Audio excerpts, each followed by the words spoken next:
Nagpakita ng suporta sa prosecution panel ang mga kongresistang dumalo sa impeachment trial kahapon sa Senado. Pero ilang kongresista nagreklamong wala silang natapos na trabaho dahil sa kawalan ng quorum sa Kamara. May news to go si Joseph Morong.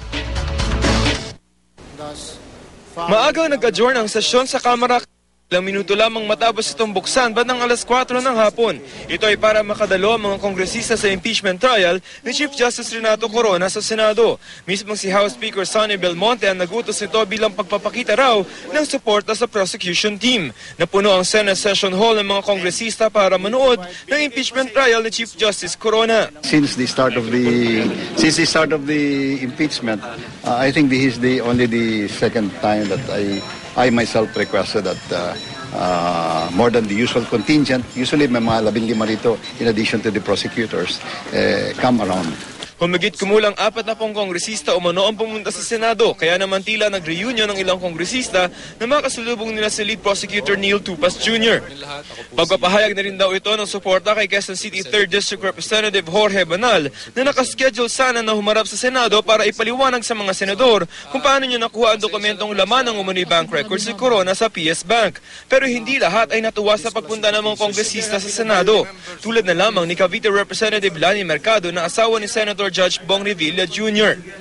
Sa kanyang Twitter account, sinabi ni Mercado marami raw hindi natatapos sa trabaho sa Kamara dahil walang quorum. Sa Senado, ang issue pa rin kung bakit nag-leak ang mga bank records si Corona na iniituring na sekreto ang focus ng mga senador. Sakop pa rin ito ng Article 2 na impeachment complaint o yung hindi pagdedeklara ni Corona ng kanyang Statement of Assets, Liabilities and Net Worth o SALN. Pero sabi ng prosecution, ang issue na pinanggalingan ng bank account si Corona ang nakabinbin na lamang sa Article 2 at inaasahan nila at magkatapos ito ay makapagsimula na sila sa Article 3 at isunod ang Article 7 ngayong linggo. Magiging mas mabilis na raw ang presentasyon ng kanilang ebidensya. Yung Article 3 matatapos namin this week by Thursday. Ang self-imposed deadline daw nila ay matapos sila bago ang March 23 session break ng Senado.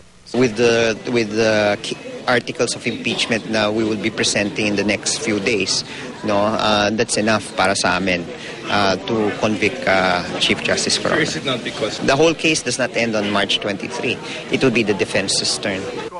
Pero iba ang tingin dito ng depensa, bagaman aminado silang wala naman raw silang magagawa kung yan ang gusto ng prosecution. Yung strategy na yun only confirms na talagang walang kaso. Ito lang gustong gawin na hiyain si Chief Justice. Pero para kay Senate Pro Tempore Senador Jinggoy Estrada, mas mabuting maagang matapos ang paglilitis. Para naman matapos na itong trabaho namin sa impeachment. Joseph Morong, GMA News.